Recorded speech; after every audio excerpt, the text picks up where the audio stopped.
Kumusta mga ka-Wow-mazing? Kapag pinag-uusapan ang pinakamalalaking institusyon sa pananalapi sa Pilipinas, hindi maikakaila ang malaking papel ng mga bangko sa pag-unlad ng ekonomiya ng bansa.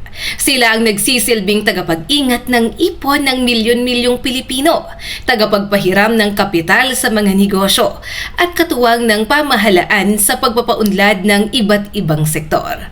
Sa paglipas ng mga dekada, lumago ng husto ang industriya ng pagbabangko sa Pilipinas. Mula sa maliliit na institusyong pinansyal, naging mga higanteng korporasyon ang ilan sa mga bangkong ito na may daan-daang sangay, libo-libong empleyado at trilyong pisong assets.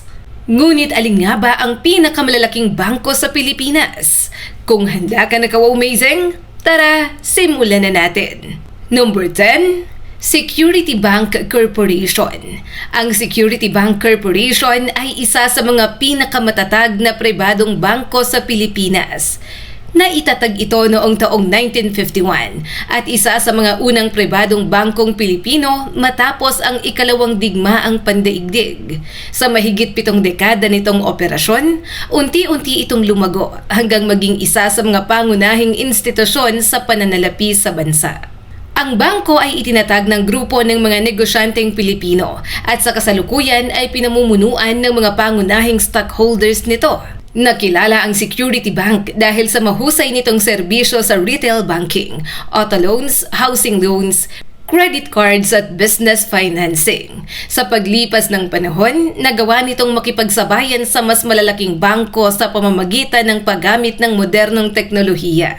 Isa ito sa mga unang bangko sa bansa na seryosong nag-i-invest sa digital banking at online financial services. Sa kasalukuyan, meron itong mahigit 300 sangay sa buong Pilipinas at daan-daang ATM.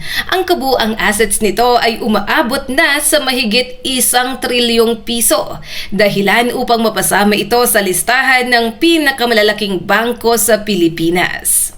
Number 9, China Banking Corporation o mas kilala sa tawag na China Bank.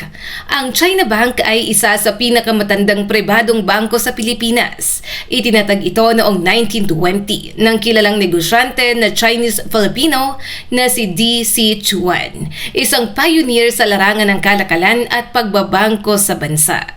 Noong mga unang taon nito, pangunahing layunin ng China Bank na tulungan ang lumalaking komunidad ng mga negosyanteng Chinese sa Pilipinas.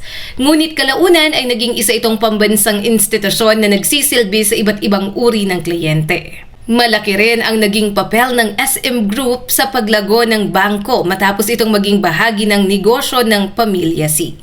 Dahil dito, lalo pang lumawak ang operasyon at customer base nito sa buong bansa. Sa kasalukuyan, may daan-daang sangay ang China Bank at assets na lampas 1 trilyong piso. Isa ito sa mga pinakarespetadong bangko sa Pilipinas dahil sa mahabang kasaysayan nito at matatag na reputasyon sa industriya. Number 8, Union Bank of the Philippines. Ang Union Bank ay itinatag noong 1968 at bahagi ng Aboitiz Group, isa sa pinakamalalaking conglomerate sa Pilipinas. Mula sa pagiging tradisyonal na bangko, naging isa ito sa pinaka-innovative at technologically advanced na bangko sa Pilipinas. Nakilala ang Union Bank dahil sa agresibong paggamit nito ng digital technology. Habang ang ibang bangko ay nagsisimula pa lamang sa online banking, ang Union Bank ay nag-aalok na ng iba't ibang digital financial services. Lalong lumakas ang posisyon nito nang bilhin nito ang customer banking business ng Citibank Philippines. Dahil dito, dumami ang mga kliyente nito at lumawak ang market share sa retail banking sector. Sa kasalukuyan, kabilang ito sa pinakamabilis lumaking bangko sa bansa. Ang assets nito ay patuloy na tumataas at umaabot na sa higit 1 trilyong piso, dahilan upang maging isa sa pinakamakapangyarihang bangko sa modernong panahon. Number 7, Philippine National Bank o PNB. Ang Philippine National Bank ay isa sa pinakamatandang bangko sa Pilipinas. Itinatag ito noong 1916 sa panahon ng American Colonial Era upang suportahan ang agrikultura at kalakalan ng bansa. Sa loob ng maraming dekada, nagsilbi itong pangunahing bangko ng pamahalaan bago ito naging pribadong institusyon. Dahil sa mahabang kasaysayan nito, naging saksi ito sa iba't ibang yugto ng pag-unlad ng ekonomiya ng Pilipinas. Isa sa mga pangunahing personalidad na may malaking bahagi sa kasalukuyang PNB ay ang pamilya ni Lusutan. Isa sa pinakamayayamang pamilya sa Pilipinas. Sa ilalim ng kanilang pamumuno, lalo pang lumawak ang operasyon ng bangko. Ngayon, may malawak itong network hindi lamang sa Pilipinas, kundi pati na rin sa iba't ibang bansa. Number 6, Development Bank of the Philippines o DBP. Ang Development Bank of the Philippines ay itinatag noong 1947 bilang Rehabilitation Finance Corporation upang tumulong sa muling pagbangon ng bansa matapos ang digmaan. Noong 1958, naging Development Bank of the Philippines ito. Hindi tulad ng mga commercial na bangko, nakatuon ang DBP sa pagpapautang para sa malalaking proyekto sa infrastruktura, enerhiya, agrikultura at iba pang sektor na mahalaga sa pag-unlad ng bansa. Bilang isang government-owned bank, direktang pag-aari ito ng pamahalaan ng Pilipinas. Dahil dito, malaki ang papel nito sa pagpapatupad ng mga programang pangkaunlaran ng gobyerno. Sa kasalukuyan, umabot sa trilyong piso ang assets ng DBP. Bagamat hindi ito kasing dami ng retail customers ng ibang bangko, napakalaki naman ang impluwensya nito sa pagpapaunlad ng pambansang ekonomiya. Number 5, Land Bank of the Philippines. Ang Land Bank ay itinatag noong 1963 sa ilalim ng Republic Act No. 3844 bilang bahagi ng Land Reform Program ng bansa.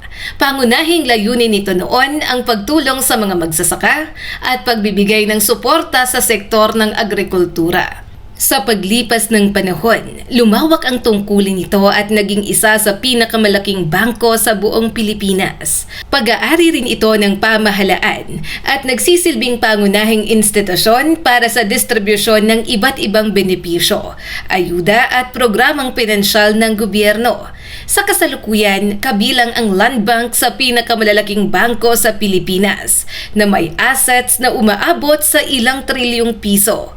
Libu-libong ahensya ng gobyerno, lokal na pamahalaan at pribadong negosyo ang gumagamit ng serbisyo nito.